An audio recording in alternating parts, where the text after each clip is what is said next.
Well, welcome to the May edition of the Ag Economic Dialogue session.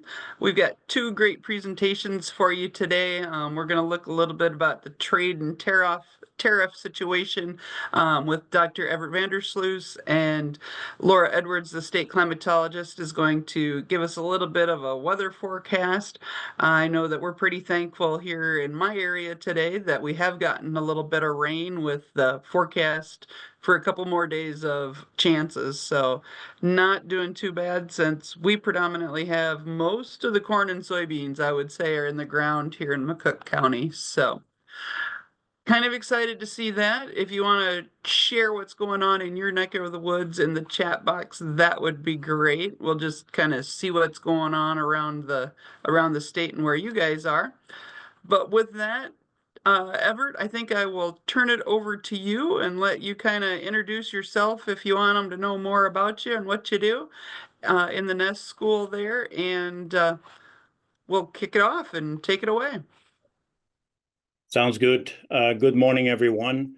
So I'm Evert Van Der Sluis. I'm going to talk a little bit about tariffs and some other international economics related things. I didn't know quite how to title this presentation because it kind of jumps all over the place. I also didn't know quite how to place it. So I'm going to start with the very basics.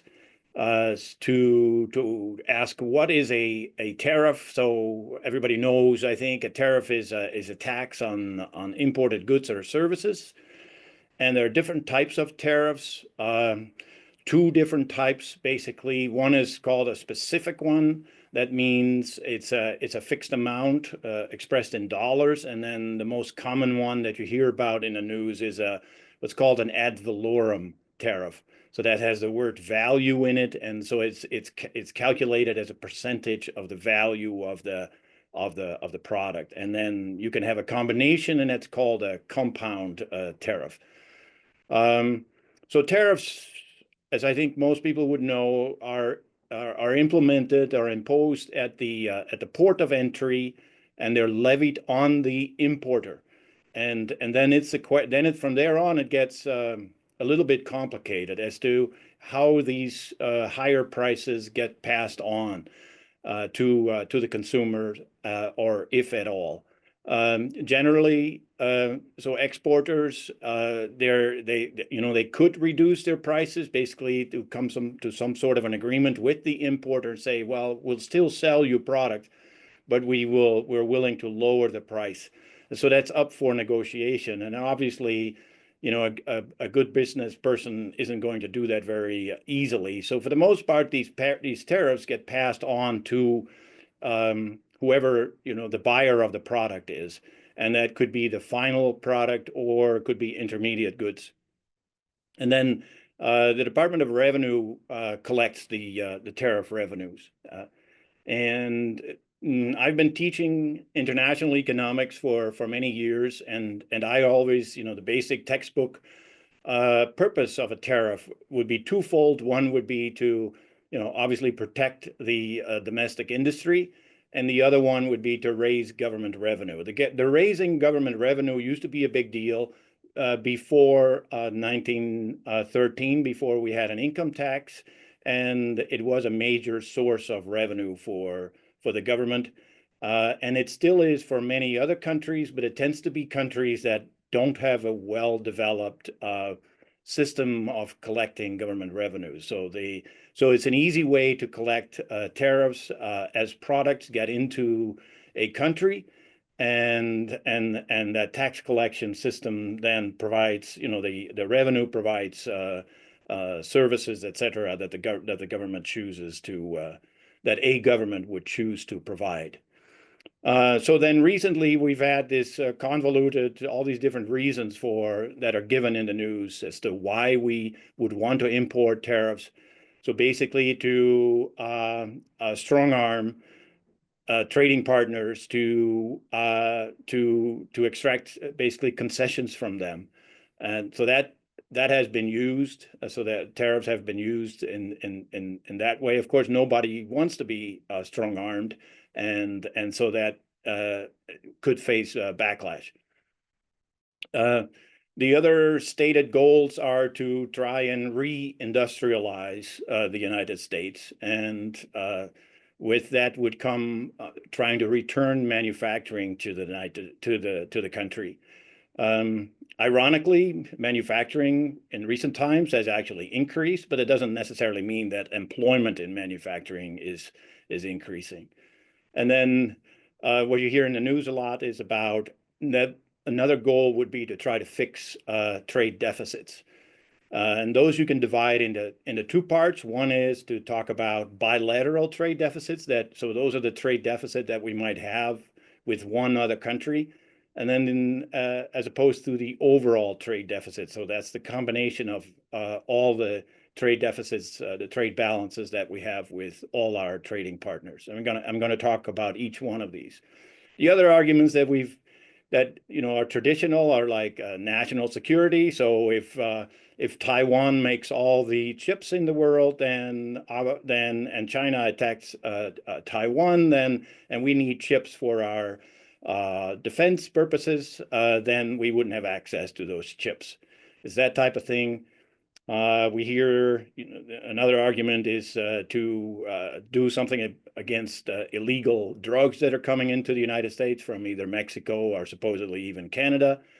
And then other arguments that are being used is to try to replace income taxes, and offset tax cuts. And recently we hear about this reconciliation spending, so that Congress is in the midst of talking about now.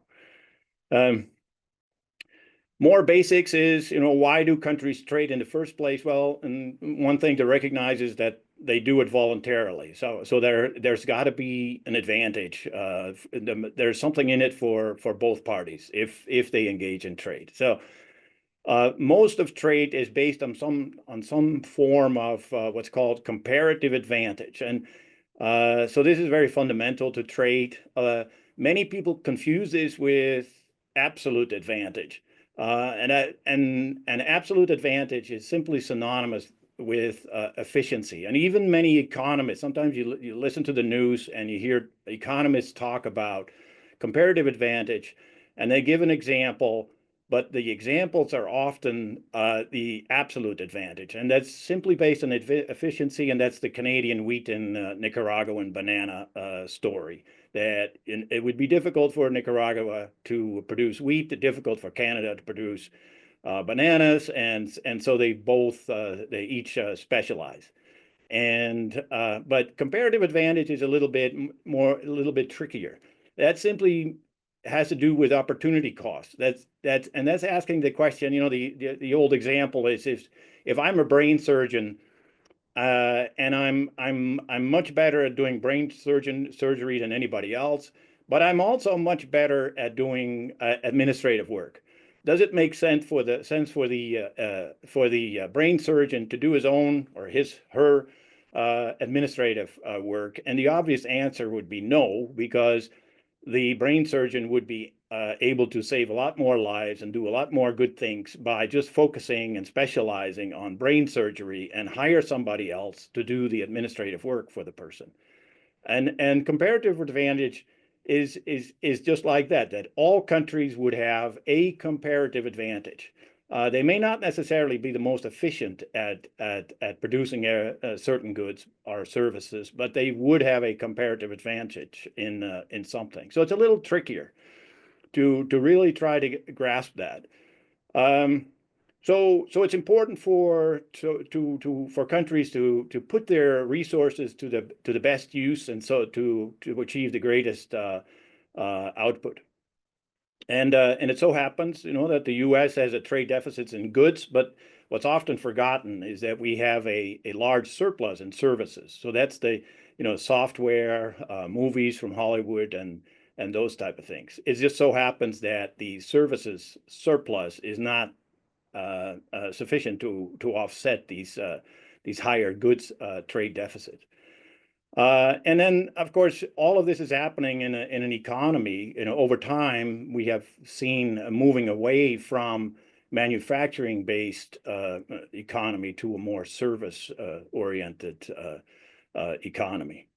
And trade has gotten a lot of blame for that, for those job losses. But I think, for the most part, almost unanimously, I would think that most economists attribute that to automation rather than to trade. Trade plays a role, but it's not the biggest part. Um, so trade obviously has winners and losers. That hasn't ever been any different. Economists have long recognized this, talked about this, but the loser part is often forgotten in the political process. So it would be possible technically to enable everybody to gain or to win in this process. But it would require a redistribution of the gains from trade, and that's politically very difficult. And it would require income distribution and that type of thing. And so what we have seen happening in over the last 4 decades or so is that we see widening income distribution and these social problems that we read so much about, and then we have these political divisions. And again, not all of that is attributable to international trade, but it has perhaps played a role in the sense that the political process has not taken care of the winners and the losers in the way that we coulda, woulda, shoulda. And the other thing I want to stress is that obviously tariffs are they play a big important role in the current administration, and this is very much highlighted. But it's only part of these tariffs are only part of a bigger policy environment where there's a lot going on, and I'm bringing this up to ask the question: are these tariffs really the best way to deal with the problems that we are facing in society? And I list only a few that I'm identifying as with regards to the problems that we have. So high on that list from an economics perspective, economic person perspective, is the fiscal deficit and the national debt. Those are things that the political process is going to have to deal with sooner or later. And of course, sooner would be better than later. And we face issues tied to global security and the struggle for what used to be the world leading power, and now we face competition. So, and then there are other big, very large problems, global problems, and I will mention climate change. So dealing with some of these problems and the combination of those requires making some really tough decisions. And it requires looking ahead, 10, 20 years down the road as to where we want to be. And so what we see is that, yes, we want to fix those problems. And so we're trying to take shortcuts. And I think I would put tariffs in that category of trying to pick we think we can take this shortcut, but I'm not sure if it gets us where we want to be many years down the road. So I want to say a few words about, are trade deficits bad? That's what we hear in the news. Again, trade is not a zero-sum game. Nobody forces our trading partners to deal with, to make deals with us. At least it didn't used to be that way. And so countries trade voluntarily, and so there's got to be something in it for everybody. So about these bilateral trade deficits, that can easily be explained on a type of comparative advantage, and so we have comparative advantage in agricultural commodities and then services. I mentioned those, and so it's really quite different from what's called mercantilist thinking, where people would consider exports as a good thing and imports as a bad thing. But the world is a little bit more complicated that way. Consider Daktronics here in town that engages in both exports and imports. They buy some of their inputs from other countries, and then they sell their scoreboards here within the United States and across the world. And so many firms are doing the same type of thing. So but all of this is to say that a bilateral trade balance is not a good indicator of how healthy a relationship is in international trade. And a good example is from my home country, the Netherlands. The United States has a trade surplus with the Netherlands. Why is that? Because the Netherlands has one of the main ports in Europe, Rotterdam, and a lot of products get redistributed across Europe and elsewhere, and then shipped on to other places. And so, simply because we have a trade surplus with the Netherlands doesn't necessarily mean anything. Is not useful, not meaningful. And so, tariffs, they cannot really mitigate these bilateral trade deficits either, and it's not even for the right purpose. When it comes to the overall trade deficits, that's probably more important, but that's really a macroeconomic phenomenon. It's an accounting identity to say that a current deficit, a current account deficit, and by the way, a current account, I have the next slide on this. I'm going to skip to that. So the current account is almost synonymous with the trade balance. The current account balance is almost synonymous with the trade balance, but it also includes international investments. So those are dividends and interest payments and so on. So it's not financial investments like foreign direct investments, but includes the payments on those investments, including interest and dividends, and then some what's called unilateral transfer. So that's the current account, and that's what I'm referring to. Going back to my previous slide, is the overall trade deficit is really a function of our net savings and investments. So if we invest more than we save, we need the extra financing, and so current deficit means that we invest more than we save, and so that also means that if we really want to be serious about reducing the current account deficit, there's only two ways in which we can do that. We should increase our savings or decrease our investment. So it's much more fundamental than this simple trade relationship. So just a note about, we hear about the Mar-a-Lago Accord, which is related because it's a plan related to a plan that tries to coordinate the weakening of the dollars, the U.S. dollar. Try to do that in combination with other countries to try to lower the value of the dollar as expressed in other currencies. And the argument is that the dollar is the world's reserve currency. So that means that other countries they buy up U.S. assets, but the type of assets that they buy is mostly treasuries that they put in their reserve coffers, so to speak. So that would drive up the global demand for dollars, right, and then increase its value, and that would make goods more and services more expensive to export. And it might also lead to more trade deficits.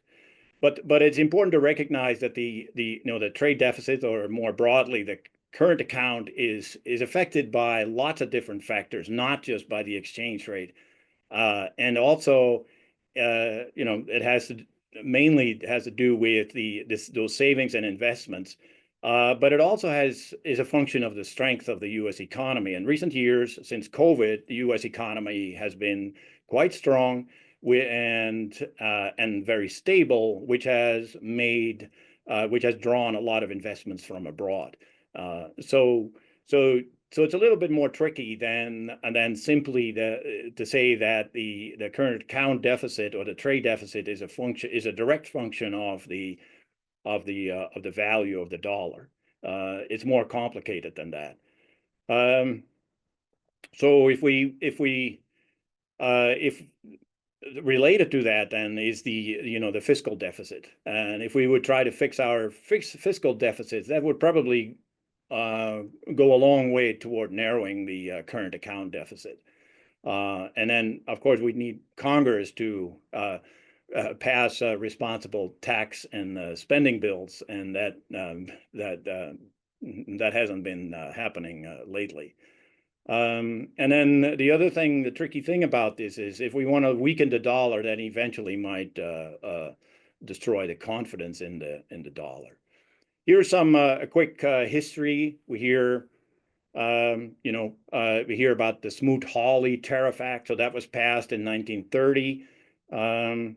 The tariffs really came down, as I mentioned earlier in the beginning, since we imposed since the federal government passed the federal income tax and had another way to collect revenue. So that was in 1930, then 1930, in 1913 and 1930, we had the Smoot-Hawley Tariff Act, and that was a big failure. So shortly afterwards, led to this act called the Reciprocal Tariff Act. And I'm bringing this up because this word reciprocal is there. So it has been since 1934, since this act was passed, that countries have reciprocated with one another to try to reduce tariffs. And so when we hear voices from the federal government saying that we need reciprocal tariffs, well, we haven't done anything else. Essentially, we've been using this process since 1934, and that really was accelerated in 1947 when GATT started, the General Agreement on Tariffs and Trade, and then more formalized through the World Trade Organization in 1995. Quick note about the legal basis is that by the Constitution, the Congress has the power to do these tariffs, to impose these tariffs. But since the Reciprocal Trade Act and the way that worked was that Congress was trying to enable the president to negotiate one-on-one with partners, with trading partners, to reduce these tariffs. And so Congress has shifted some of these powers, these tariff powers, to the executive office, and with the intent to decrease these tariffs. But of course, what has happened in recent times is that these same powers have been used to increase tariffs. You hear about Section 201, 232, and so here's these different trade acts that enable that give these powers to the president. So I'm not going to talk a lot of detail about that, but the last one here is on international these emergency powers, and a lot of people would argue that are we or at least question, are we in an emergency or not, and why? And so there are questions about the extent to which these emergency powers should or should not be invoked. So most of these tariffs are largely what economists have looked at, the tariffs that were imposed during in the early Trump administration imposed on China, and we find that most of these tariffs were passed on to U.S. consumers. The other thing to recognize is tariffs are regressive, and so this comes up in the argument about can we replace income tax revenue, which is progressive, meaning it's the higher incomes that are disproportionately responsible for paying those taxes. Tariffs is the other way around. It's the lower income people who would bear the biggest burden of the tariffs. So it has a distributional effect also. So can tariffs replace income taxes? No. They're not. They don't come even close. And if we would increase these tariffs as high as has been proposed, then we would obviously import less also, and that would mean we would get less revenue also. The other thing is that, of course, tariffs disrupt. So we have, some industries are quite happy about them, but others are not, and so that depends a lot. So it shifts the burdens of on two different industries. And then we have this big uncertainty about on again, off again tariffs. And just this morning, I saw an article from the University of Illinois by Jonathan Koppes and other people that talk about, he's using a historical example, how this type of uncertainty itself, so not even the tariff themselves, but then this on again, off again type of thing, can have long-term consequences, that other countries are simply going to make adjustments, and they find that, you know, this one trading partner is less reliable than we thought that trading partner was, and so they're making other investments to try to circumvent dealing with the country where that uncertainty is, and in this case, it's the United States, of course. The other thing is retaliation. If we unilaterally impose a punishable, punishing policies on another country, then the other countries are likely going to retaliate. And how are tariffs going to affect the global economy? So we have a system that's rules based, and that's all based on the World Trade Organization. That's not even relevant anymore, of course, because these countries have done their own thing, led by the United States, and so all these rules based on the World Trade Organization's agreements, they're pretty much out the window right now. A lot of economists, international economists, would say it would be good to go back there, but not just go back there, but update these rules for the current times. But that hasn't happened since the World Trade Organization was put into place in the early 1990s. So it's high time. It would be high time to do that, but obviously we're not in a time where that's easily going to happen. So if we impose high tariffs on other countries, including our friends and partners like Canada and Mexico, likely that's just going to push them in a recession, and certainly with it might Mexico, because Mexico exports about 80% or so of its products. They go to the United States. Ironically, of course, if Mexico would face a recession, that might have implications for migration also. One question is, is every economist a free trader? Not necessarily. I think the argument is that targeted tariffs can be good to try to protect a certain industry, and hopefully for a short period of time. And the other thing related to a note on reciprocal tariffs, that is very difficult to put into practice, because that means I'm going to have my tariff at the same level as you have your tariff toward the same good. And if you have different tariffs for all different products for all different countries, that would be very difficult to do. So again, about this question, do economists always oppose tariffs? No. But they generally oppose broad-based tariffs because they tend to be very expensive. If you want to protect a particular industry, you're much better off doing that using different type of policies, like a direct subsidy of some sort. Recently, we've seen these prohibitive tariffs in the neighborhood of 145% with regards to China, and now for 90 days, the two countries have agreed for the United States to reduce these tariffs to 30%, and China's tariffs on U.S. products somewhat lower. So in effect, that high tariff was like a total trade embargo. It made it simply prohibitive to do much of any trading. So China now has these tariffs on 10%, and they remain in effect on soybeans. So that means among other products. So that means that, all else equal, we will find it difficult to compete with soybeans that are coming from Brazil. And I read a number by the Soybean Association that said it gives us about a 20% disadvantage, price comparison, markup to the price.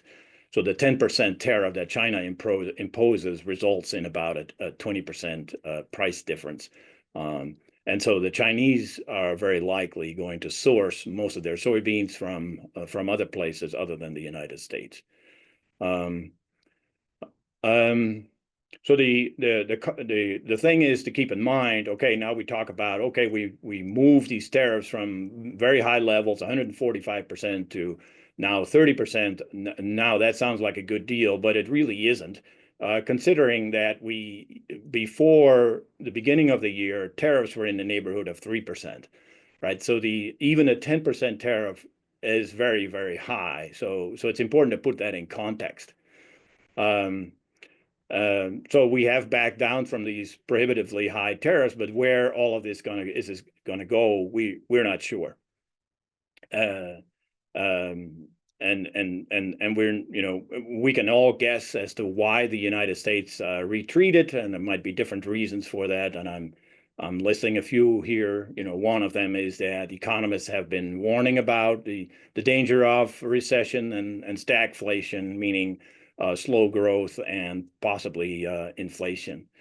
I talked about the advantage that Brazilian soybeans would have. So what's next is so we not only have this 90-day pause that was agreed to between the United States and China, but there's a different 90-day pause, and that will end in July with these reciprocal tariffs. So the United States agreed to pause these tariffs, these reciprocal tariffs, and that in the meantime, the United States would negotiate with each one of these countries about 90 important trading partners. But from all I read, there's not much going on there. So a lot of economists are very skeptical about whether or not these reciprocal tariffs can actually be negotiated in time to come up with a viable set of agreements.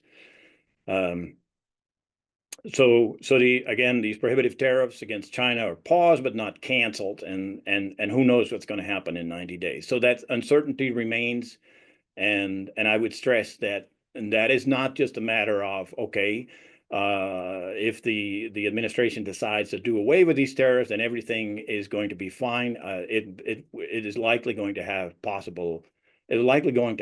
a long-term consequences also. A better way would be to use the system that has been used in the past to go to this fast track system, to basically give the president the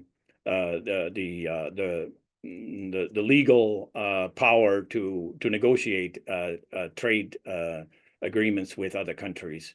That was messy in the past, but it worked. Eventually, it worked. That's how NAFTA was negotiated and other free trade agreements also. So we have this is kind of repeat where we have these delayed threats are there. The expectation is that we're going to see some negative impacts from these previously announced tariffs, and then these tariffs were off again. But we see that ocean container bookings are down, way down, and so there's still fear about some sort of an economic slowdown. And then when it comes to negotiating trade with individual countries, there remain issues.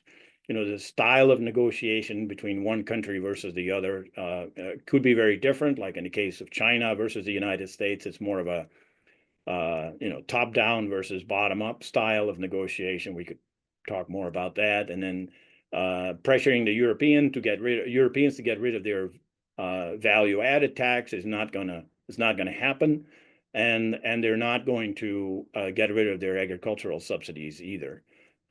So it's kind of at a stalemate, I would say. Right now we're buying time, but I don't see how we can easily get out of it. I don't see the administration totally getting rid of all of these tariffs. And so some of these tariffs are going to stay in place, and once they're in place, they're going to be really hard to get rid of.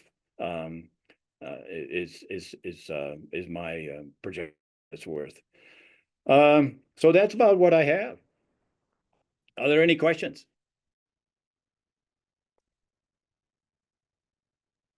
I rattled through this pretty quickly, but there's a lot to say about tariffs, and I'm sure each of you, all of you, are reading the news. There's a lot going on here, and it changes very regularly. Thanks, Everett. We greatly appreciate that insight. Questions? Anybody right now? Don't see any in the chat or anything. I think we'll move to Laura and she can give her presentation. And then at the end, we will, if you have extra questions or come up with something, we'll get them answered at the end. So with that, I believe Oh, there you go. Yep. you can take over now. Okay, here we go. Perfect. All right, thank you, Heather. For those of you who don't know me, I did see a few familiar names in the participant list today, so it's good to see you guys.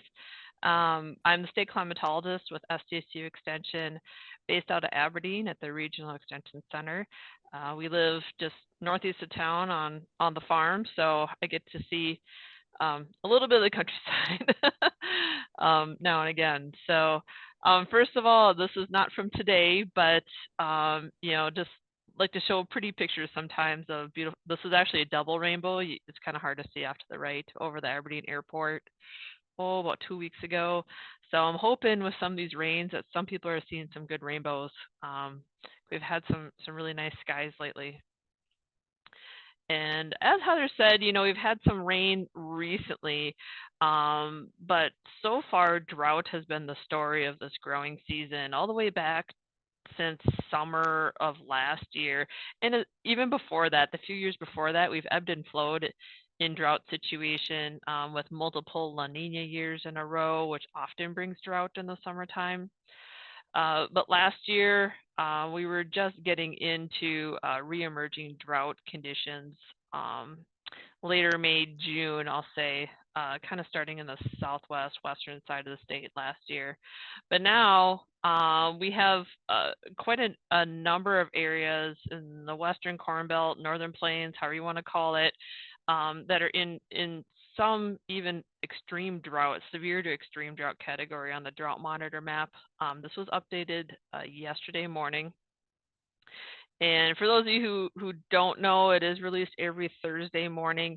And I'm guessing many of you are familiar with the ties that this has to USDA drought disaster programs, such as the livestock forage program, which means actual dollars, for ranchers, especially when it comes to drought relief. There are other things that get triggered when there is D3 or so many weeks of D2 and so on in drought disasters, such as small business loans and those kinds of things as well. So some of those disaster programs do reach beyond agriculture, but I know there's a handful of them that are written into the Farm Bill as fast track disaster designations at the secretarial level, USDA.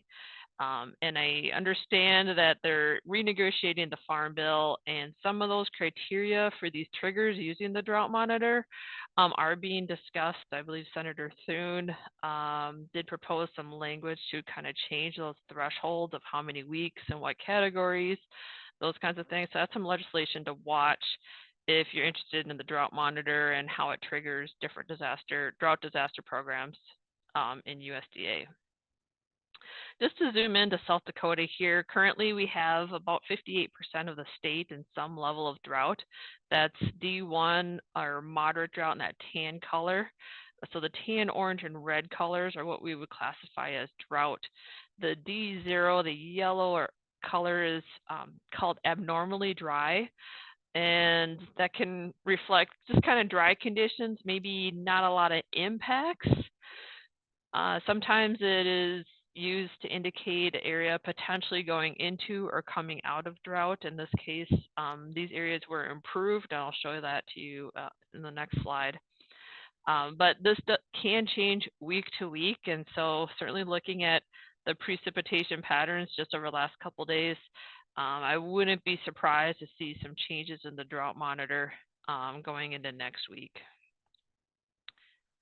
here is a map showing the categories of change, or how many classes or levels of drought have changed since the start of the year, since January 1st. So the yellow areas, and this is just looking at the net change. So some areas have gone up and down at different times. So just the net change since January 1st. A couple of areas in yellow have degraded or gotten worse by one category.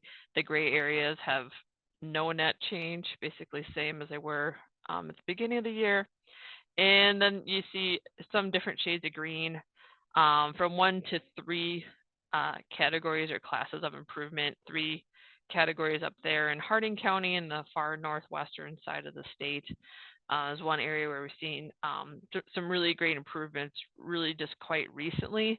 I'd say most of these improvements in those green areas has occurred in the last 6-7 weeks or so, something like that, really reflecting that precipitation that fell in late March through April, where we saw some rapid rebounds in topsoil, shallow soil moisture levels. And it was right at that time where it was before vegetation is really emerging, before crops were really coming up in earnest. And so it was one of those times where we could gain soil moisture really quickly and really very efficiently. So that was the justification for the improvement at the drought monitor at the time. Let's just look at some recent data here just to see kind of where we've been just recently. This is the last 60 days. So I try to capture, kind of the growing season so far. This is how different from average temperature we've been over the last 60 days. Now, the last Sunday through Wednesday was really quite warm. 15 to 20 degrees above average. We saw a number of record highs or near record highs on Sunday, on Mother's Day. So that kind of gets, watered down a little bit when we're looking at the last 60 days, but certainly the last week has been last couple weeks actually has been quite warm.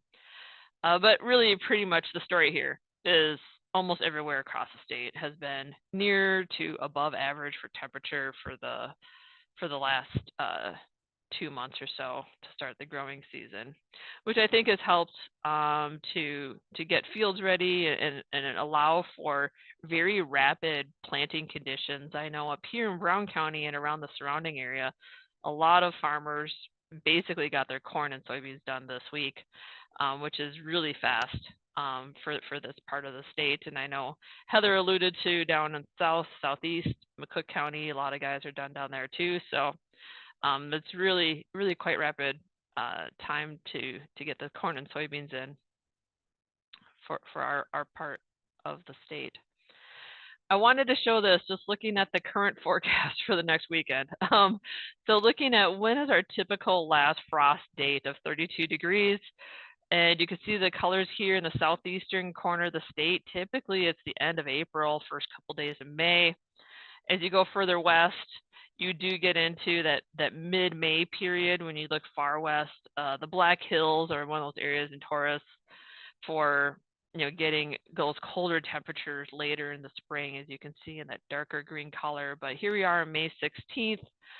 Very few areas of the state in the far west have their typical last frost around this time of year. And so to look at, and this is what we call 50th percentile or the median. If we want to look at the 90th percentile, what would be a very late date for the last frost? That's what this is, the 90th percentile. And so here again, looking at May 16th, that's, still maybe the eastern side of the state. We sometimes do see that later frost still here. So we're not totally out of the woods yet, but we are on the verge of, getting into that really late category with potentially freezing temperatures coming here over the weekend. So it is unusual to see some later frost like this. I will say when we have predominantly dry or drought conditions, dry air can cool more efficiently and heat up more efficiently than humid air can. So dry air can cool faster, warm faster. So it's often we see a very late frost occur when we have dry conditions, where you get that really fluke day, say even in June, where the temperature just drops really rapidly at nighttime and you get a frost. We saw that, I forget which year, it was 2016 or 17, up in the Gettysburg area. We had frost like the third week in June. It was really, really unusual. Again, under drought conditions though, in that situation. So given we have a lot of dryness out there, but we've had some rain recently, now we just have cold temperatures coming in for multiple days in a row here. And this is kind of the start of it, starting tonight into tomorrow morning. That's the map on the left. Almost everywhere except for the southeast, we'll see temperatures in the 30s for the most part. And they're, Winter to Chamberlain, to Sioux Falls, I mean, they're hovering right around 40, so not really that much warmer, but again, enough to do damage to some of the horticultural plants out there. And so even if you have a backyard garden, I would highly recommend covering it up. Even if you see something like 36 to 38 degrees, it can do damage to peppers, tomatoes, those kinds of things. Even in those colder temperatures. So we've been recommending. I was on a horticulture call webinar yesterday, and they are recommending, covering it up if you want to be sure. And then on the right there, that's the forecast low for Saturday night to, well, I guess early Sunday morning. There again, in Aberdeen, we're looking right at freezing. Watertown 33, not much better. So again, we're going to see multiple mornings here with lows in the 30s, especially in this northeastern part of the state. I don't even see 40 in the low until about Wednesday-ish. So we're going to see multiple cool overnights here coming up. So I don't know that maybe Heather can talk about the southern part of the state. Up here, a lot of corn has emerged if it's been planted, a couple weeks ago maybe. I've seen a lot of cornfields between Aberdeen and Brookings that have emerged, as I've been down to Brookings a couple of times this week already. But I'm thinking the growing point is still low enough that it still might be protected. Cross fingers on that. But that corn is like 6 inches, Heather, like you're talking about, might be at risk a little bit if you get down to those cold temperatures for any length of time. So let's look at precipitation here. And this does not count the last couple of days. I'll show that a little separately because that's really been very recent. But looking at the last 60 days, again, kind of like I did for temperature, you can see where those improvements in drought came in the northwestern part of the state and just south of here, around the Lyman County area. Those areas were above average for precipitation due to really just a couple of events, but well timed in April to really bring those areas up, out, improving their drought situation.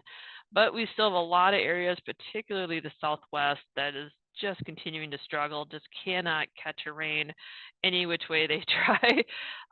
So, we're looking at, 50 to less than 25% of average of rainfall in that southwest corner. Southeast got a little reprieve here over the last couple of days. So I think that area is doing a little bit better now than they were a couple days ago. I just wanted to say too, just for context, April, May, and June are our 3 wettest months of the year. Those 3 months together comprise roughly 40%, more or less, depending where you're at, about 40% of the annual total precipitation historically, climatologically speaking. So just looking at the month of June, depending where you're at, we can look at the right map. That's the last 15 years of record. June brings about 10 to about 17, almost 20% of the total rainfall or precipitation for the year.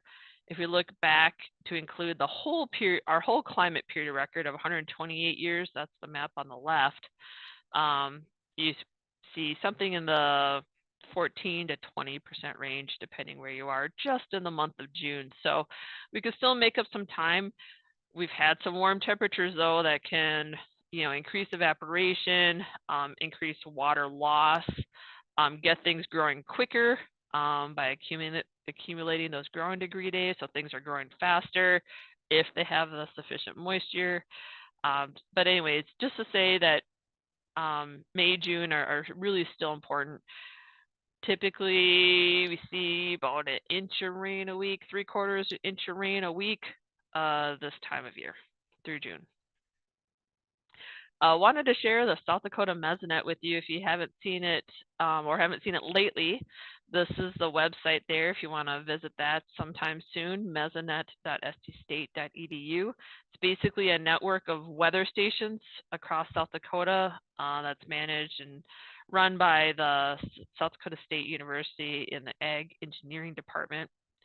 And there are just shy of 100 stations in the ground right now. A handful of these are an older configuration, but they're in the process of growth and expanding, building out to about 150 stations statewide with some of the highest technology weather observing equipment that we can get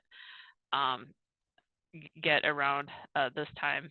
So, and this is part of a much larger project to put weather stations all across the upper Missouri River Basin. So the whole Missouri River Basin from above Sioux City, Iowa.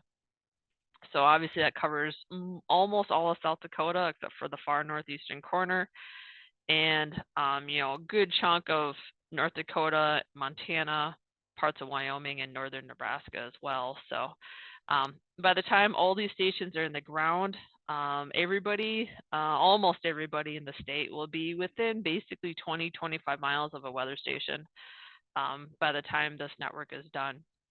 So they do have real-time data for all these stations. You can click on it, see the real-time data. I just wanted to show a quick one of the maps that they have the last 24-hour rainfall, and I grabbed this about 8:40 a.m. Central Time, so a couple hours ago now.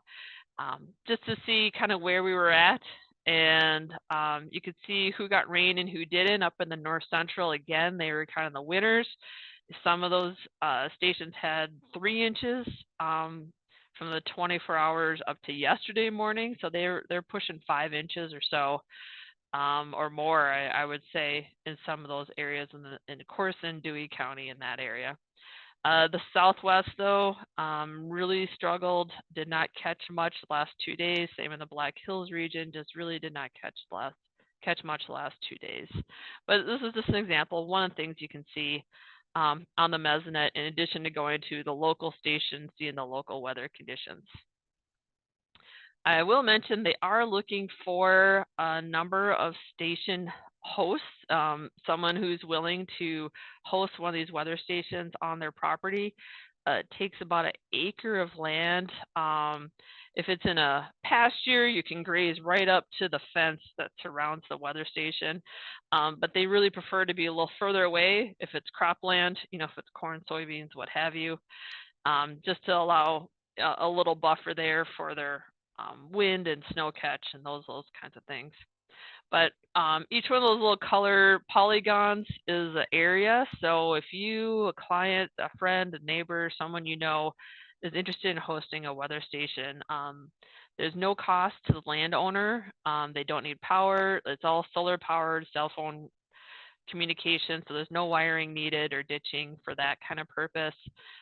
You sign a land use agreement with SDSU, and so then you're on your way. So there is someone who is solely dedicated to working with site selection. So she will reach out if you submit an application or something that you're interested in, again, at the Mesonet website /host. I'll look into the forecast now in my last 5 minutes. Here, this is a forecast total precipitation for the next 7 days. And as I said earlier, we're in a really active weather pattern right now with multiple days of rain forecasts over the next week or so, generally cooler temperatures at the same time.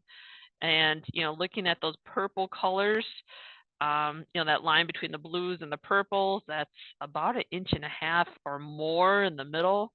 I don't know that I'd hold too strong to these totals, to the actual number, the amount of rain that's expected, but just kind of seeing generally who's more favored to get rain than others. And that's pretty good coverage across South Dakota if we do get that, those kinds of numbers. Anything close to that would be great. We have a little catch up to do because the first, half of May was pretty dry. So again, being one of the wettest months of the year, I guess we're going to load it all in the last half of the month. This is the way it looks right now. That's generally good news. Hopefully it doesn't cause too much problem in excessive moisture.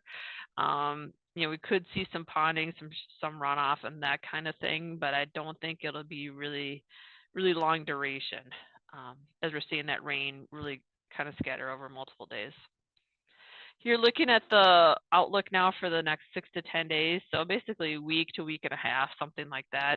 You can see those temperatures on the left generally favoring towards cooler for most of the state. And that's what we see here, especially in the east. Really those low temperatures are going to stay in the 30s, touching 40s, not really till middle of next week. So generally cool. I'd say if you have any horticulture interests out there, either your home garden or more in a commercial capacity, certainly taking precautions here for the next week. I'm not going to plant the rest of my garden, I think, for a little while. About half done, and I think I'll wait for a little while yet. On the right-hand side, you see precipitation outlook for a week and a half out, generally favoring more towards dry. So as we get past, Tuesday, Wednesday next week, it looks like chances will be kind of coming back down closer towards normal, if not touching the drier side, for a bit. 8 to 14 days out, 1 to 2 weeks. Similar story, you kind of see the warmth coming in from the west really dominated this kind of west-east pattern of warmer in the west, cooler in the east. We'll kind of be straddling that, kind of migrating more towards that warmer side as we get deeper into May and looking ahead into June. Precipitation there, that last week of May, kind of a toss-up. That's looking at Memorial Day, more or less around that time period, kind of near normal chances of precipitation. So it doesn't mean we're dry or wet necessarily, but just kind of near normal chances. And hot off the press that came yesterday was the June climate outlook for the month of June, favoring warmer temperatures overall over almost all the country, not everywhere, but almost everywhere. So certainly a little odds are enhanced in our region for warmer temperatures. So again, this cooler period that we're in now is not going to hang around, much after the next week and a half. Precipitation there, equal chances of wetter, drier, near average moisture for most of South Dakota. That southwestern corner is kind of clipped there with the area just really over the Rockies, more favored to be drier. So I wouldn't take that line too literally, but certainly that is a part of the state that's really kind of struggled to really see some good moisture. What's a little more concerning for me though is as we look out for the summer and into the fall, really all the way into the fall season through October, not just warmer temperatures, but drier conditions more likely than not. And that is the story here for the Pacific Northwest and the Northern Plains region. And this has been very consistent in the models and forecaster thinking for many, many months back, I think since last fall, at least late fall. This has been very consistent signal. I did run some numbers, not that correlation is causation, but a lot of times in summer seasons following La Nina winters, which is where we're at, more often than not, we do see dry and warm conditions in the Dakotas, in North and South Dakota. So it would not be unusual to see drought reemerge, re-intensify, I think, as we get a little further into the summer season. And just to show one more, this is looking at August through October, same kind of thing, warmer and drier favored for the end of the season. So thinking now of what that might mean for marketing your products, your grain, and so on, thinking about hay markets. And water availability could become an issue for livestock as well. So a lot of things to be thinking about and planning for now, I'd say, with this dry and warmer outlook for the summer. So with that, Heather, I know we're just over time, so I'll stop sharing and let you take it away. Thank you for your attention today. I think I'd like to say thanks for that presentation, but you just said I need to go cover my tomatoes, and those poor baby plants that are in the ground might have a battle ahead of them. So, but really, thanks for the presentation because, like you said, all those forecasting tools are the next step in that economic things that we need to be thinking about with what are we going to do for markets, and hey, what about cows and calves, and how are we going to feed them given the prices that feeder calves and fat cattle have jumped to lately. So lots of tie in there between the trade and the tariffs and the weather that all relate to our current economic situation. So